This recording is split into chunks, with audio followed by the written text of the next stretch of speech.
सबको हमारे प्यारे प्रभु यीशु मसीह के नाम में जय मसीह की।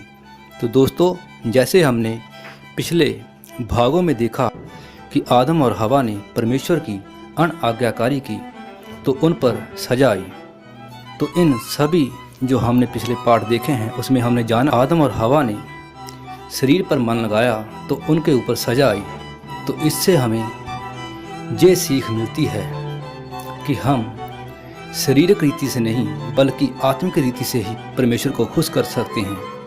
तो आज हम जानेंगे इस वीडियो में कि जब कैन और हाबिल बड़े हुए तो क्या हुआ। तो चलिए दोस्तों, कैन और हाबिल के बारे में जानते हैं। वह अब बड़े हो गए हैं। कैन एक किसान बन गया है। वह फल और सब्जी और अनाज की खेती करता है, जबकि हाबिल एक चरवाहा बन गया। उसे भेड़ के छोटे छोटे बच्चे यानी मेमनों की देख रेख करना बहुत अच्छा लगता है। धीरे धीरे ये मेमने बड़े हो जाते हैं। इस तरह हाबिल के पास ढेर सारी भेड़ें हो जाती हैं। एक दिन कैन और हाबिल दोनों परमेश्वर के लिए तोहफा लाए। कैन अपने खेत से कुछ फल सब्जी लाया और हाबिल अपने भेड़ों में से अच्छी भेड़ें लाया। जो हवा ने हाबिल से खुश होकर उसका तोहफा कबूल कर लिया, पर वह कैन और उसके तोहफे से बिल्कुल भी खुश नहीं हुआ। मालूम है क्यों? इसलिए नहीं कि हाबिल का लाया तोहफा कैन के तोहफे से अच्छा था, बल्कि इसलिए हाबिल एक अच्छा आदमी था। हाबिल जो हवा और अपने भाई दोनों से प्यार करता था, लेकिन कैन बुरा आदमी था।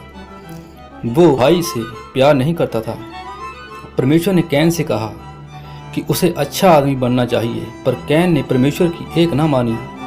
उल्टा वो गुस्सा हुआ, और क्योंकि परमेश्वर उससे ज़्यादा हाबिल को पसंद करता था, एक दिन कैन ने हाबिल से कहा, चलो जरा मैदान तक चलते हैं।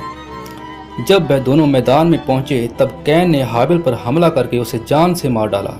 हालेलुया! कैन ने कितना बुरा काम किया है ना। ये सच है कि हाबिल मर गया, लेकिन परमेश्वर उसे भूला नहीं है। जानते हैं क्यों? क्योंकि हाबिल अच्छा आदमी था, और जो हवा अच्छे लोगों को कभी नहीं भूलता। इसलिए जो हवा उसे एक दिन जरूर जिंदा करेगा। उसके बाद हाबिल कभी नहीं मरेगा। वह इस धरती पर हमेशा जिंदा रहेगा। जरा सोचिए, तब हाबिल से मिलकर उससे बातें करने में कितना मज़ा आएगा। लेकिन परमेश्वर कैन जैसे बुरे लोगों को बिल्कुल पसंद नहीं करता। जब कैन ने अपने भाई को मार डाला तब परमेश्वर ने उसे सजा दी। परमेश्वर ने उसे उसके घर वालों से दूर भेज दिया। जाते जाते कैन अपने साथ अपनी एक बहन को भी ले गया। फिर उन दोनों ने शादी कर ली। कुछ समय बाद कैन और उसकी बीवी के बच्चे हुए।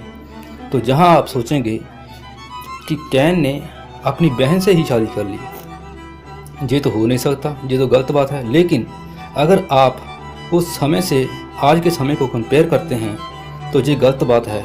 लेकिन अगर आप उस समय को जानेंगे कि तब आवश्यकता थी कि नर और नारी एक दूसरे के लिए ही बनाई थी परमेश्वर ने, इसलिए तब उनको परमेश्वर ने ये बुद्धि नहीं दी थी कि वो एक दूसरे को भाई या बहन मानते। हालेलुया! तो कुछ समय बाद कैन और उसकी बीवी के बच्चे हुए। उधर आदमी और हवा के दूसरे बेटियों ने भी शादी कर ली और उनके भी बच्चे हुए। देखते ही देखते धरती पर बहुत सारे लोग हो गए। तो उनमें से हम कुछ के बारे में अगली वीडियो में जानेंगे। तो तब तक के लिए God bless you, praise the Jesus and आमीन।